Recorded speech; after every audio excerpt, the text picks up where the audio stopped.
Goeiedag en baie welkom weer by jou lewendige dagstukkies. Dag 307 word al hoe mooier.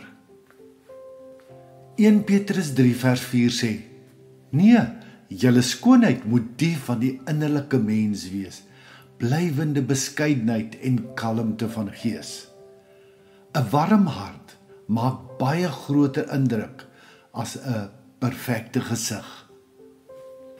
Volgens onlangse berigte is die globale skoonheidsbedryf in 2025 alreeds sowat $450 miljard werd, wat omtrent R8 biljoen is as jy die wisselkoers bereken.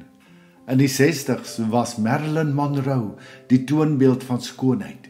In die 90s was dit die supermodelle. Vandag verander die trends vinniger as wat jy jou hare kan kleur. Die een oomblik is vol lippe in, die volgende oomblik natuurlike voorkoms. Dit wys net, menslike mooi is soos mode, dit vergaan. Petrus het egter iets heel anders in gedagte gehad, toe hy oor mooi geskryf het. Hy het nie gesê, moenie jouself versorg nie. Hy sê eerder, moenie dat jou identiteit en waarde daarin lê nie. Want daar is 'n ander soort mooi, 'n binnemooi, wat nie deur ouderdom, swaarkry of mode beïnvloed word nie. Binnemooi is die soort mooi wat begin wanneer jy leer om in jou eie vel tuis te kom.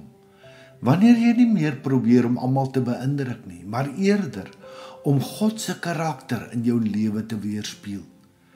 Dis die sagte glimlag in iemand se oë wat al baie trane gesien het.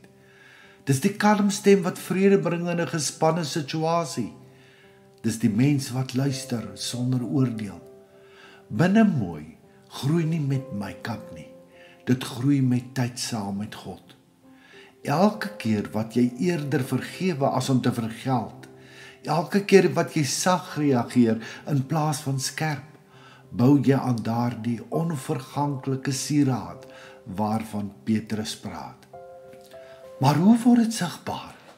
Dis interessant, mense wat innerlik mooi is, hoef nie te pronk en aandag te soek nie. Jy voel dit sommer. Hulle dra sekere presence en lig saam wat koppe laat draai. Hulle stap by 'n vertrek in en sonder dat hulle iets sê, verander die atmosfeer. Dis nie die parfuum nie, dis die vrede van Christus in hulle. En weet jy wat? Daardie soort mooi trek mense aan. Dis aansteeklik. Dink aan die ou tannie in die kerk met plooie vol stories en hande wat al jare bid. Sy's dalk nie Instagram mooi nie, maar ek sê vir jou, hulle straal iets uit wat jy nie met geld kan koop nie. Hulle het oor jare al hoe mooier geword van binne af. Die gevolg van werk aan binnemooi is dat dit jou gesig, jou houding en jou lewe verander. Jy bekommer jou minder oor wat mense dink, jy praat sagter, maar sê meer. Jy word 'n veilige plek vir ander. En die beste van alles, jy trek ander aan na God toe, want jy weerspieël hom al hoe meer. Maar dis nie 'n oornagproses nie. Dis 'n lewenslange make-over. Elke dag besluit jy weer, ek kies om mooi te wees van binne af. As jou hart en jou woorde mooi is, het jy nie 'n spieël nodig om mooi te wees nie. Iets om oor na te dink. Hoekom dink jy is dit vir ons so belangrik om mooi te wees? Wat kan ons doen om aan ons binnemooi en skoonheid te werk? Hoe gaan jy vandag begin om aan jou binnemooi te werk? Here, leer my om mooi te word op die manier wat vir U belangrik is.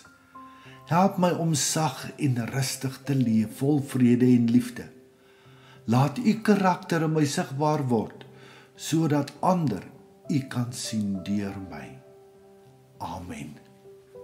Hoe meer ek en jy in ons binnemooi begin werk, hoe duideliker gaan dit word ook in ons buitemooi. Kom ons gaan doen dit hierdie week. Mag die Here jou ryklik seën. Liefde groete soos altyd, Shaal Botha. Om elke dag 'n dagstukkie van Lewe Lig per WhatsApp te ontvang, kan jy net jou naam en nommer stuur na die nommer wat hier vir jou aangedui is. Jy is ook meer as welkom om ons Lewe Lig gemeenskapsblad op Facebook te besoek of ons Lewe Lig gemeenskap YouTube kanaal. Shalom.